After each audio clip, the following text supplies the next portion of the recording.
But I want to tell you that I maintain, I actually believe that this was a military hit that involved foreign actors and also literal actors.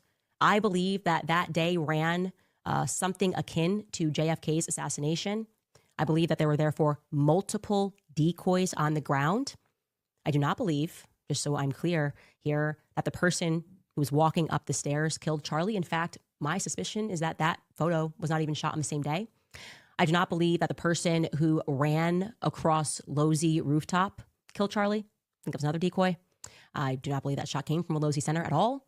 And we all know that decoy George Zinn didn't kill Charlie.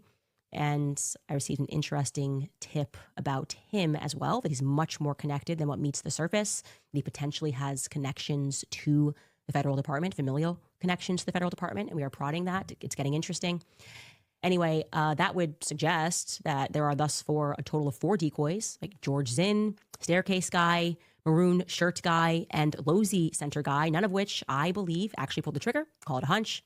I think it's much more likely that Lance Twiggs is the one that is walking in that maroon shirt. His build is nothing like Tyler Robinson's build.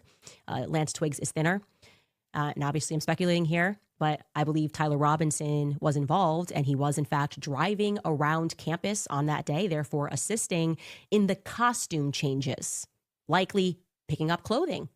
And as we broke the story, Tyler was seen at Dairy Queen.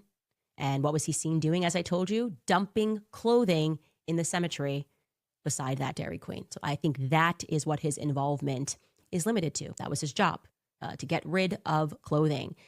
It's completely a nonsense to think that a person who had never killed anyone was high on adrenaline after a kill and decided to eat Dairy Queen. That doesn't even make sense biologically speaking.